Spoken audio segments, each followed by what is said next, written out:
Bulletin की शुरुआत करेंगे बड़ी खबर के साथ, जो कि रायपुर से है। राष्ट्रपति मुर्मू से राज्यपाल उइके ने की सौजन्य भेंट।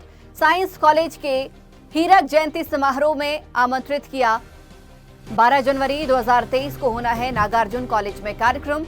राज्यपाल ने प्रदेश की विभिन्न गतिविधियों के बारे में जानकारी दी है।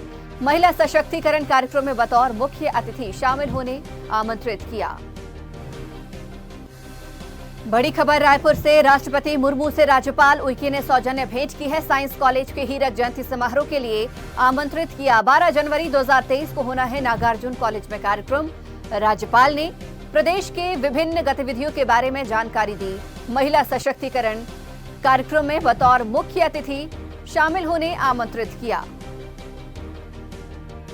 और इस खबर पर ज्यादा जानकारी के लिए हमारे साथ हमारे सहयोगी रायपुर से हिमांशु पटेल लाइव जुड़ गए हैं। हिमांशु, राज्यपाल ने राष्ट्रपति से मुलाकात की है, क्या कुछ मायने निकाले जाए इस मुलाकात के? हालांकि इसे सौजन्य कहा जा रहा है, लेकिन जाहिर सी बात है कई मुद्दों पर चर्चा भी हुई होगी। देखिए संचिता, जिस तरह से राज्यपाल जो है 2 दिवसीय दौरे पर रही है, और ऐसे में जिस तरह से राष्ट्रपति, प्रधानमंत्री और केंद्रीय गृह मंत्री अमित शाह से उनकी जो मुलाकात हुई है, हालांकि मुलाकात को लेकर कयास यही लगाया जा रहा था कि छत्तीसगढ़ की राज्यपाल अगर दिल्ली जा रही है तो निश्चित तौर पे छत्तीसगढ़ के आरक्षण के मसले को लेकर वहां पर चर्चा होगी। लेकिन कहीं न कहीं मीडिया को जानकारी मिली है कि सौजन्य मुलाकात के बतौर वो राष्ट्रपति और प्रधानमंत्री से मुलाकात की है। लेकिन कहीं न कहीं जिस तरह से छत्तीसगढ़ के मुख्यमंत्री भूपेश बघेल का जिस तरह से कल बयान आया था कि राष्ट्रपति महामहिम कल अगर मुलाकात करने पहुंची हुई तो निश्चित तौर पे आरक्षण के मसले को लेकर जो है अभिमत लेगी, साथ ही जो है चर्चा करेगी, चर्चा करने के बाद उस पर हस्ताक्षर करेगी। लेकिन कहीं ना कहीं जो है सौजन्य मुलाकात कर छत्तीसगढ़ के हलचल को लेकर जानकारी देने की बात जो है सामने निकल कर आ रही है। और वहीं जिस तरह से आरक्षण के मसले को लेकर हस्ताक्षर अभी तक राज्यपाल ने नहीं किए हैं और उसको लेकर लगातार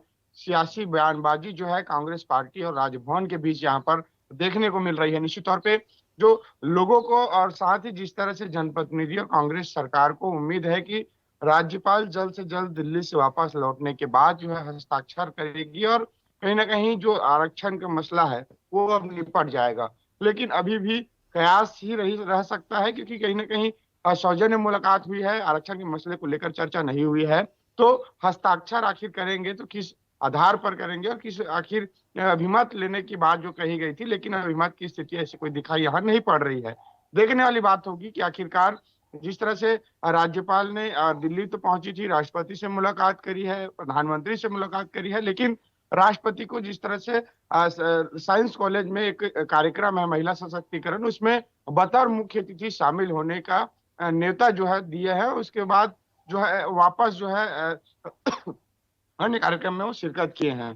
तो देखने वाली बात होगी कि आखिरकार दिल्ली से वापस लौटने के बाद क्या कुछ रुख रहता है, हस्ताक्षर को लेकर क्या कुछ प्लानिंग है और सरकार का इसको क्या कुछ कहना है। हिमांशु, लेकिन ये पहली बार नहीं हो रहा है कि जब राज्यपाल और मुख्यमंत्री के बीच में इस तरह की चीजें देखने को मिल रही हैं। पहले भी इस तरीके की लगातार खबरें आती रही थी और उनके बीच में जो है कई तरीके की तनातनी भी देखने को मिल रही थी। एक बार फिर से यही स्थिति स्पष्ट हो रही है छत्तीसगढ़ में। लेकिन देखा जाए जिस तरीके से सरकार का प्रस्ताव भेजना और राज्यपाल का साइन न करना और एक लंबा वक्त लेना, कहीं ना कहीं देखा जाए जनता के बीच में गलत मैसेज पहुंच रहा है।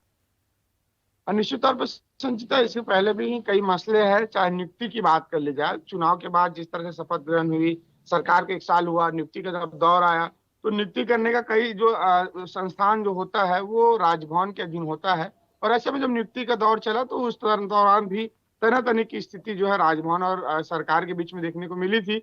और वैसे ही ठीक मसला फिर से देखने को मिल रहा है कि आखिरकार जो है आरक्षण के मसले को लेकर मुख्यमंत्री का कहना है कि राज्यपाल महोदय ने कहा था कि विधानसभा में विधेयक लाने के बाद उसको मंजूरी देगी, हस्ताक्षर करके पारित की जाएगी।